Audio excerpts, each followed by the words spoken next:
Hi guys 20th episode பார்க்கலாமா? அதுக்கு முன்னாடி யாரெல்லாம் இன்னும் நம்ம சேனலை சப்ஸ்கிரைப் பண்ணலையோ மறக்காம சப்ஸ்கிரைப் பண்ணிட்டு இந்த வீடியோக்கு ஒரு லைக் பண்ணிக்கோங்க. இப்போ நம்ம வீடியோக்குள்ள போலாம். இந்த எபிசோட் ஸ்டார்டிங்ல ஹீரோயின் அண்ணனும் பேசிட்டு இருக்கும்போது ஹீரோயின் சொல்றா, நான் அந்த மேப்பை தேடி போயிட்டு வந்ததுக்கு அப்புறம் இந்த ஃப்ரெண்டு பொண்ணு என்கிட்ட இருந்து ரொம்ப டிஸ்டன்ஸ் மெயின்டைன் பண்ற மாதிரி எனக்கு ஒரு ஃபீலா இருக்கு, என்னன்னே தெரியல அப்படின்னு சொல்றா. அப்போ அண்ணன் கேக்குறா, என்ன ஜுவர் ஏதாவது சொல்லியிருப்பான்னு நீ நினைக்கிறியா அப்படின்னு சொல்லும்போது ஹீரோயின் சொல்றா, அப்படி இல்ல, இருந்தாலுமே அவ ரொம்ப பியூரான சொல்லு, எனக்குன்னு க்ளோஸ் ஃப்ரெண்ட் இருக்காங்க அப்படின்னு எனக்கு கொஞ்சம் சந்தோஷமா இருந்துச்சு. இப்ப அதுவும் போற மாரி இருக்கு. இப்படி எல்லாம் ஹீரோயின் ஃபீல் பண்றதுனால அண்ணன் சொல்றா, எப்படியோ இந்த ஃப்ரெண்ட் பொண்ணு இன்னும் கொஞ்ச நாள்ல கிளம்பிருவாள்ல, ஜுவர்னால ஒண்ணும் பண்ண முடியாது, நீ ஃபீல் பண்ணாம இரு அப்படின்னு சொல்லிட்டு போறான். எங்க ஹீரோ வந்து அந்த ட்ரெஷர் மேப்ல அந்த சீக்ரெட் வாட்டர் பத்தி ஏதாச்சும் ஐடியா கிடைக்குதா அப்படின்னு சொல்லி அந்த பெயிண்டிங் வச்செல்லாம் பார்த்துட்டு இருக்கும்போது நம்ம ஹீரோயினோட அண்ணனும் வராங்க. அப்ப நம்ம அண்ணன் என்ன சொல்றான் அப்படின்னா, நான் வந்து அந்த பெயிண்டிங்ல இருந்த மாதிரியே 2, 3 இடத்துக்கு போய் பார்த்தேன். அது ரொம்ப ஃபேமஸான இடம் தான். ஆனா அந்த இடத்துல வந்து எந்த ஒரு க்ளூமே கிடைக்கிற மாதிரி எனக்கு தெரியல. நான் ரொம்ப நாளா தேடிட்டு இருக்கேன். எதுவுமே கிடைக்கல அப்படின்னு சொல்றான். அப்போ ஹீரோ சொல்றான், ஒருவேளை நம்ம தப்பான வழியில தேடிட்டு இருக்கோமோ, திருப்பி இந்த சென்டென்ஸை படிச்சு பாருங்களேன் அப்படின்னு சொல்லிட்டு அந்த சென்டென்ஸை திருப்பி படிச்சு பார்த்தா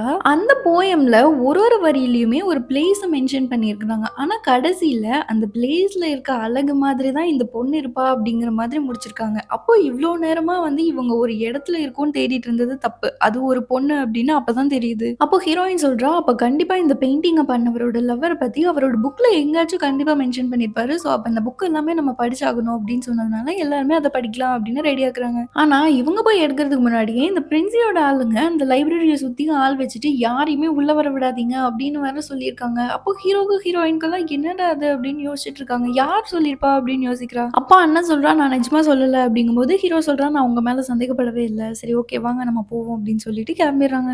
இந்த இன்ஃபர்மேஷன்லாம் யார் சொல்லியிருப்பான்னு பார்த்தா ஹீரோயின்காக ஒருத்தன் இன்வெஸ்டிகேட் பண்ணிட்டு இருந்திருப்பான்ல, அவன் தான் எல்லாமே சொல்லியிருக்கான். அதுவும் அவன் வேணும்னு எல்லாம் சொல்லல, இவன் தம்பியை கடத்தி வச்சுட்டு தான் இவன் வந்து எல்லா இன்ஃபர்மேஷனையும் சொல்லுங்கன்னு சொல்லியிருக்கான். அவனும் வேற வழி இல்லாம சொல்லியிருக்கான். அப்புறம் அவங்க பணம் கொடுக்குறாங்க, இதெல்லாம் ஒன்றும் தேவையில்லை அப்படின்னு அவன் கோவமா கிளம்பிடுறான். எங்க நம்ம ஹீரோயினும் உட்காந்து பேசிட்டு இருக்கும்போது ஹீரோயின் சொல்றான், அண்ணன் வந்து நம்ம வந்ததுக்கு அப்புறம் ரொம்ப நேரமா ஆளே காணோம், எங்க போனாங்கன்னு தெரியல அப்படின்னு சொல்லிட்டு இருக்கும்போது அப்போ ஹீரோ சொல்றான், இந்த நியூஸ் எல்லாம் ஒருவேளை நம்ம அண்ணா வழியா லீக் ஆயிருக்குமோ அப்படின்னு எனக்கு தோணுது, ஆனா அவனை சந்தேகப்படவும் முடியல அப்படின்னு சொல்லிட்டு இருக்கும்போது ஹீரோயின் சொல்றா, அப்போ நம்மளுக்கு ஏதாவது ஒரு இன்ஃபர்மேஷனோ ஒரு க்ளூவோ கிடைச்சா நம்ம அண்ணன் கிட்ட சொல்ல வேணாமா அப்படின்னு சொல்லும்போது ஹீரோ அது நல்லதுதான் அப்படின்னு சொல்லிடுறான். இது எல்லாமே நம்ம அண்ணன் கேட்கறான். அவனுக்கு வந்து பயங்கரமா ஹர்ட் ஆகுது. ஏன்னா அந்த விஷயத்த அவன் பண்ணவே இல்லை, அந்த நியூஸை லீக் பண்ணது வேற யாரோ, ஆனா இவன் தான் பண்ணியிருப்பான் அப்படின்னு இவன் முன்னாடி வந்து நான் உன்னை நம்புறேன்னு சொல்லிட்டு பின்னாடி வந்து நம்பலன்னு சொன்னது இவனுக்கு ரொம்ப ஹர்ட் ஆயிடுச்சு. இவன் இதெல்லாம் நினைச்சு நைட்டு ஃபீல் பண்ணிட்டு இருக்கும்போது அங்க பிரின்சி வரான். இந்த பிரின்சியை நம்ம அண்ணனோட மண்டையை கழுவிட்டே இருக்கான். நீ வந்து இப்படியே அழுதுட்டு சரக்கு அடிச்சிட்டு இருந்தா மட்டும் ஹீரோயின் கிடைச்சிட்டுவான்னு நினைக்கிறியா?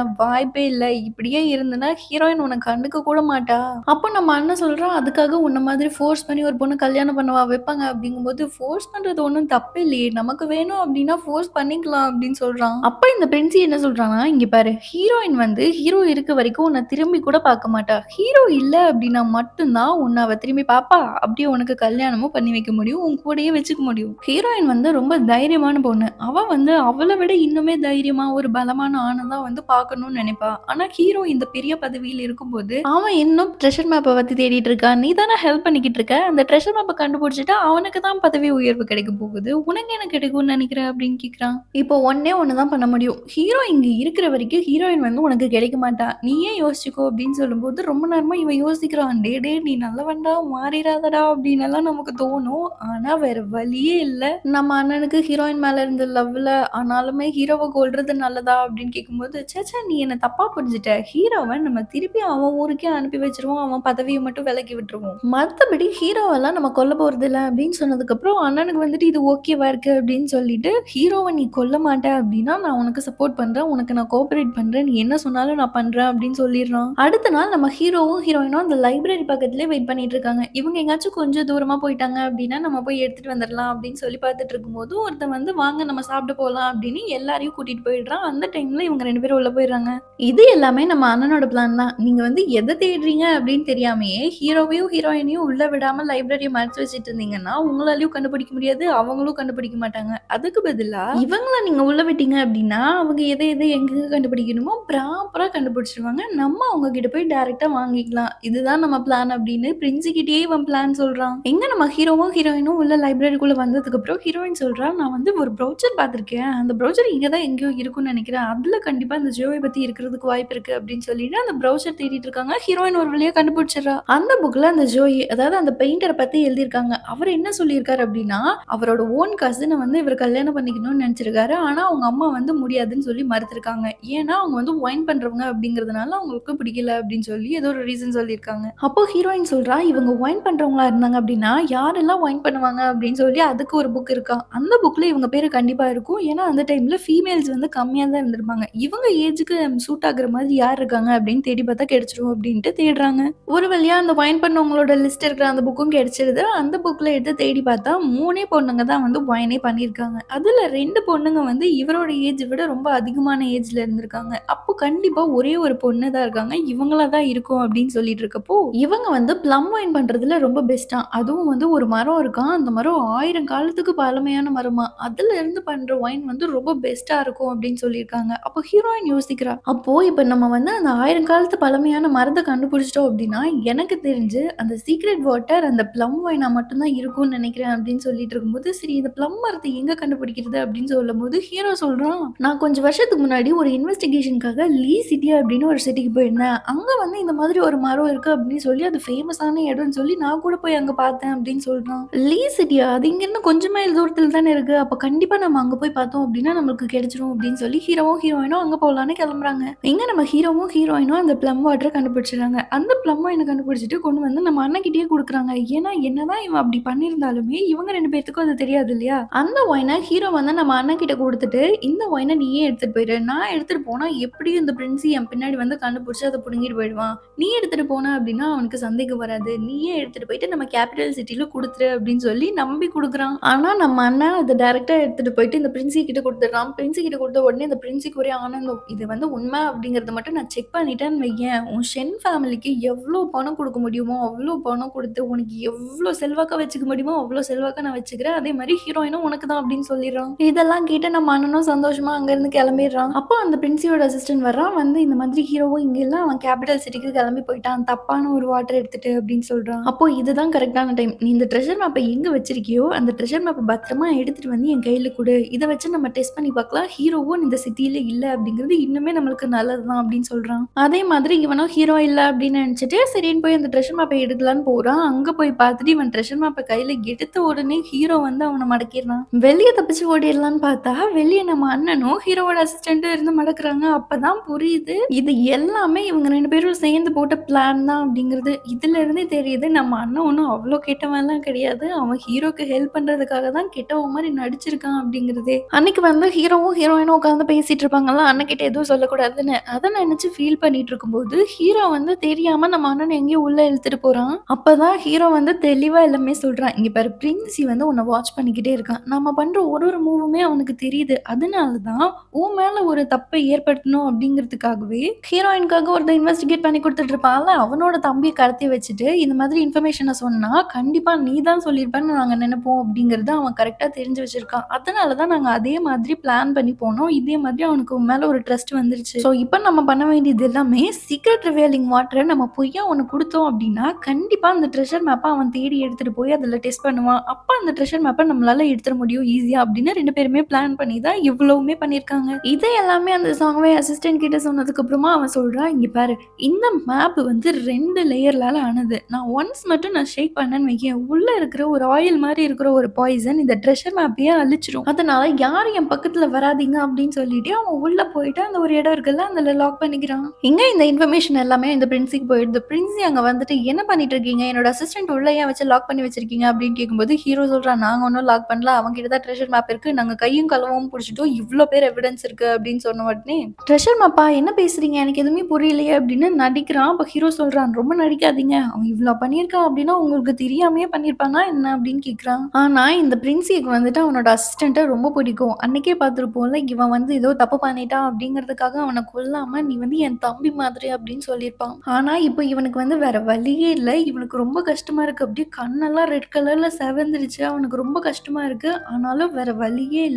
இவன மாட்டி விட்டா மட்டும் தான் இவன் உயிர் பிழைக்க முடியும். இவங்க இங்க பேசிட்டு இருக்கிறது எல்லாமே உள்ள இருந்து இந்த சாங்கை கேட்டுட்டே தான் இருக்கான். அப்ப இந்த பிரின்ஸ் என்ன சொல்றான் அப்படின்னா, நீ எல்லாமே கேட்டுட்டு இருக்கன்னு எனக்கும் தெரியும். தயவு செஞ்சு இப்ப வெளிய வந்து நீ என்னென்ன பிரச்சனை பண்ணிருக்க அப்படிங்கிறது எல்லாமே நம்ம ஹீரோ கிட்ட சொல்லு அப்படின்னு சொன்ன உடனே அவனுக்கு வேற வழி இல்ல. அவன் வெளிய வரான். அவனும் வெளிய வந்துட்டு முட்டி போட்டு ஹீரோ முன்னாடி நின்னு அந்த மேப்ப குடு அப்படின்னு சொன்ன உடனே அந்த மேப்பையும் குடுத்துடுறான். அவன் முட்டி போட்டு அமைதியாவே இருக்கிறதுனால இந்த பிரின்சி என்ன சொல்றான் அப்படின்னா, "உன்ன தத்து எடுத்த உங்க அப்பாவ என்ன பண்றது அப்படின்னு தானே யோசிக்கிறேன். நான் பார்த்துக்கிறேன். நீ உண்மைய சொல்லு" அப்படின்னு சொன்ன உடனே, அவன் தான் அன்னைக்கு பிரின்சி கிட்ட சொல்லியிருப்பான்ல, "உங்களுக்கு ஏதாவது ஒரு பிரச்சனை வருது அப்படின்னா, என் உயிர குடுத்தாவது காப்பாத்துவேன்" அப்படின்னு சொல்லியிருப்பான்ல. அதனால இந்த பிரச்சனை எல்லாமே நான் தான் பண்ணேன். நான் வந்து ரிச் ஆகணும், நான் பெரிய பணக்காரன் ஆகணும், ஃபேமஸ் ஆகணும் அப்படிங்கிறதுக்காக தான் இந்த ட்ரெஷர் மேப்ப திருடி வச்சிருந்தேன் அப்படின்னு சொல்லி அவனே ஒத்துக்கிறான். இத கேட்டு நம்ம அண்ணனுக்கு காண்டாகுது. "இங்க பாரு, நீ ஒரு நல்லவனுக்காக நீ இந்த மாரி பொய் சொல்ற, உன் உயிர குடுக்குற அப்படிங்கிறது பிரச்சனை இல்ல. இவன்லாம் ஒரு ஆளு, நீ இவனுக்கா பண்ற?" அப்படிங்கும்போது, "இல்ல, எல்லாமே நான் தான் பண்ணேன்" அப்படின்னு அவனே ஒத்துக்கிறான். அதுக்கப்புறமா அவன ஒரு ரூம்ல போட்டு அடைச்சு வச்சுடுறாங்க. அப்ப அவன் என்ன யோசிச்சு பார்க்குறான் அப்படின்னா, இவன் தான் சொல்லியிருப்பான், "ஏதாவது ஒரு பிரச்சனை ஆயிடுச்சு ஃபியூச்சர்ல, நான் போய் ஏதாவது ஒரு பிரச்சனை பண்ணிட்டேன் அப்படிங்கும்போது, கண்டிப்பா நீங்க எனக்கு சப்போர்ட்டே பண்ணக்கூடாது. நான் ஹீரோ கிட்ட நல்லாவே மாட்டிக்கிட்டேன் அப்படின்னு தெரிஞ்சா கூட நீங்க எதுவுமே பேசக்கூடாது. நீங்க எனக்காக சப்போர்ட் பண்ணிட்டு வரவே கூடாதுன்னு ப்ராமிஸ் பண்ணுங்க" அப்படின்னு சொல்லி ப்ராமிஸ் வாங்கிட்டு தான் இங்க வந்திருப்பான். அதனால தான் இந்த பிரின்சி வந்து எதுவுமே சொல்லாம, "நீ தானே பண்ண" அப்படின்னு அவன்கிட்டயே கேட்டிருப்பான். அது மட்டும் இல்லாம அவன் வந்து ஒரு செயின் மாதிரி ஒண்ணு போட்டிருப்பான். ஏதாவது ஒரு பிரச்சனை வருது அப்படின்னா, இந்த பாய்சன குடிச்சுட்டு நான் செத்து போயிடுறேன். நான் அப்ரூவலா மாறவே மாட்டேன் அப்படின்னு சொல்லிட்டு, அவன் என்ன பண்றான்னா, அந்த ரூம்ல அடைச்சு வச்சிருப்பாங்கல்ல, அந்த பாய்சன் எடுத்து குடிச்சிட்டு செத்து போயிடுறான். இத கேட்டதுமே ஹீரோ போய் உள்ள போய் பார்க்குறான். அதுக்குள்ளேயே அவன் இறந்து போயிடுறான். இங்க இந்த பிரின்ஸ் என்னால தாங்கிக்கவே முடியல. அவன் தனியா போய் கதறி கதறி அழுகுறான். ஏன்னா, அவன் வந்து தம்பி மாரி நெனச்சிருப்பான். அவன் வந்து ஓகேவே சொல்லியிருக்க மாட்டான். ஆனா, அவன் வந்து ரொம்ப அடம் பிடிச்சதுனால மட்டும் தான் சரின்னு சொல்லியிருப்பான். இவங்களெல்லாம் பழி வாங்கியே ஆகணும் அப்படின்னு சொல்லிட்டு, அவன் அங்கிருந்து தப்பிச்சும் போயிடுறான். அப்போ ஹீரோ வந்து அவனோட ஆள கூப்பிட்டு, இந்த மாதிரி எல்லா ஹையர் அஃபிஷியல்ஸ் கிட்டயுமே வந்து இத ரிப்போர்ட் சொல்லிடுங்க. அதே மாதிரி சாங்வையோட உடம்ப வந்து இங்க புதைச்சிருங்க. பட் ஆனா வந்து இவன் தப்பிச்சு வேற போயிட்டான் பிரின்சி. அதனால அவர்கிட்ட எதுவும் இன்வெஸ்டிகேஷன் பண்ணவும் முடியாது. அவர கண்டுபிடிக்கிற வேலைய பார்ப்போம். அது மட்டும் இல்ல, இந்த ஒயின் இருக்குல்ல, இந்த ஒயின் ஓப்பன் பண்ணிட்டாங்க அப்படின்னா, 6 மாசத்துக்கு தான் அது பவர்ஃபுல்லா இருக்கும். 6 மாசத்துக்கு அப்புறம் அவங்க அத யூஸ் பண்ணாங்க அப்படின்னா, அது கண்டிப்பா அத ரிவீல் பண்ணவே பண்ணாது. அந்த சீக்ரெட்டான மேப்பும் தெரியாது. இது மறக்காம சொல்லிருங்க. ஏன்னா இது ரொம்ப இம்பார்ட்டன்ட்டான விஷயம் அப்படின்னு சொல்லிட்டு அவங்கள அனுப்பி வைக்கிறாங்க. இங்க நம்ம ஹீரோயின் வந்து நைட் டைம்ல உட்கார்ந்து நிலா அழகா இருக்குன்னு சொல்லி அங்க பார்த்துட்டு இருக்கா. அப்போ ஹீரோ வந்து பக்கத்துல உட்கார்ந்துட்டு, "என்ன பார்த்துட்டு இருக்கீங்க?" அப்படின்னு கேட்குறான். "இல்ல, இப்படி உட்கார்ந்திருக்கும்போது கொஞ்சம் பீஸ்ஃபுல்லா இருக்கு. எல்லா ப்ராப்ளமுமே முடிஞ்ச மாதிரி இருக்கு. அதான்" அப்படின்னு சொல்றா. அப்ப நம்ம ஹீரோ சொல்றான், "இன்னும் கொஞ்சம் தான். ட்ரெஷர் மேப் மட்டும் அது உண்மையா அப்படின்னு கண்டுபிடிச்சிட்டோம் அப்படின்னா, அந்த பிரச்சனையும் முடிஞ்சிரும். அதுக்கப்புறம் ஜுவரோட ப்ராப்ளமும் சால்வ் பண்ணிட்டோம் அப்படின்னா, நம்ம 2 பேரும் கல்யாணம் பண்ணிக்கிட்டு ஜாலியா டெய்லியும் இந்த மாரி பார்த்துட்டு இருக்கலாம்" அப்படின்னு சொல்றான். அப்போ ஹீரோயின் கேட்குறா, "அன்னைக்கு அந்த ஃபீமேல் கொலைகாரி நான் தான் அப்படிங்கிறது உங்களுக்கு தெரியும் தானே?" அப்படின்னு கேட்கும்போது, "ஆமா, எனக்கு எப்பவோ தெரியுமே" அப்படிங்கும்போது, "அப்புறம் ஏன் என்ன அரெஸ்ட் பண்ணல? என் மேல லவ்ல விழுந்துட்டீங்கன்னு தானே?" அப்படின்னு கேட்குறா.